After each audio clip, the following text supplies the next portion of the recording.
हरे कृष्ण दोस्तों, विजयादशमी दशहरा की सबको ढेर सारी शुभकामनाएं। और आज का शेयरिंग सेशन है 1202 और आज का टॉपिक है गीता अध्याय 17 श्लोक 5 और 6।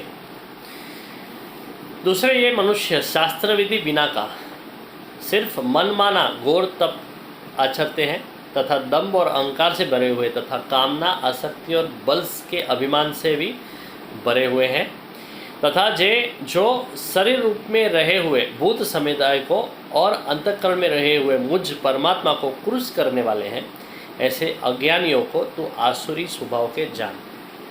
अशास्त्र विहितम घोरम तप्यन्ते ये तपो जना दम्बाहंकार संयुक्ता कामराग बलान्विता कर्षयन्त शरीरस्थं भूतग्रा मम चेतसः मां चैवान्तः शरीरस्थं तान् विद्यासुर निश्चयान्। प्रत्येक व्यक्ति को तप तो करना ही पड़ता है, भगवान के लिए नहीं तो दूसरे किसी के लिए भी घिसना तो पड़ता है। शास्त्र छोड़ के कैसे भी वर्तन करे वो तप नहीं। इस तरह से कर्म करने वाले को तू असुर समझ। केवल 30-40 दिन उपवास खींचने वाले को गीताकार आध्यात्मिक नहीं मानते। इस तरह से देह दमन करने वाले के अंदर रहे हुए मुझे कष्ट होता है, ऐसा भगवान कहते हैं। ऐसा मनुष्य हमें असुर लगता नहीं है, लेकिन उसे असुर समझना चाहिए, ऐसा कहना है। इसके लिए भगवान यहाँ पे विद्धि शब्द वापरते हैं। तप में उमल का चाहिए, भक्ति चाहिए, शास्त्र का समर्थन भी चाहिए। असुर दंभ और अहंकार से युक्त होते हैं, इसके लिए वे खुद को चाहिए वैसा शास्त्र छोड़ के घोर तप करते हैं। वे आसपास के लोगों को, शरीरस्थ पंच महाभूतों को और अंतर्यामी ऐसे मुझे तकलीफ देते हैं।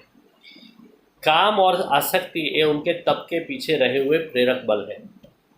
सिद्धि को पाने के लिए ऐसे लोग हठयोग की उपासना करके देह दमन करते हैं। वासनाओं का नियंत्रण किए बगैर फक्त शरीर को तकलीफ देना ये पागलपन है। घोर तपस्या के परिणाम स्वरूप ऐसे लोग बहुत बार चिड़चिड़े बन जाते हैं।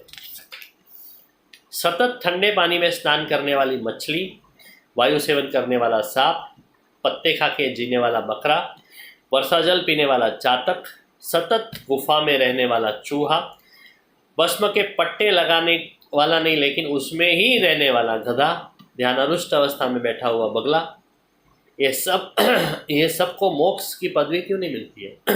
क्योंकि तप ये भक्ति प्रदान जैसा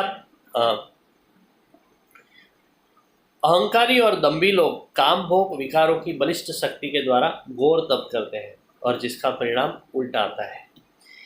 ऐसे असुर दान, तप, धर्म, यज्ञ सभी ही शास्त्र छोड़ के मनमानी रूप से करते हैं। ऐसे लोग जड़ बन जाते हैं। हठयोग में मानसिक विकास संभव नहीं है, इसके लिए पतंजलि ने राजयोग कहा।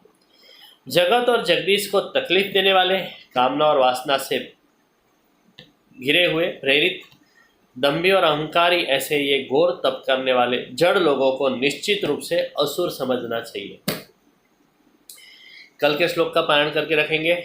आहारस्त्वपि सर्वस्य त्रिविधो भवति प्रिय यज्ञस्तपस्तथा दानं तेषां भेदमिमं शृणु आयुस्सत्त्वबलारोग्य सुखप्रीति विवर्धना रस्या स्निग्धा स्थिरारुद्या आहार सात्विका प्रिया वसुदेवसुतं देवं कौसचाणूरमर्दनं देवकी परमानन्दं कृष्णं वन्दे जगद्गुरुं। गुरु ब्रह्मा गुरुर्विष्णु गुरुर्देवो महेश्वर गुरुर्साक्षात् परब्रह्म तस्मै श्री गुरुवे नमः। ये वीडियो आपको अच्छा लगा तो ज़रूर से लाइक, कमेंट एंड शेयर करें और मेरे YouTube channel Dipendra Rawani life time daily sharing songs को सब्सक्राइब करें और वो जैसा अच्छा और ज़रूरी सुनते रहे। Thank you very much. Good night. Hare Krishna. Wish you all a very very happy Dussehra.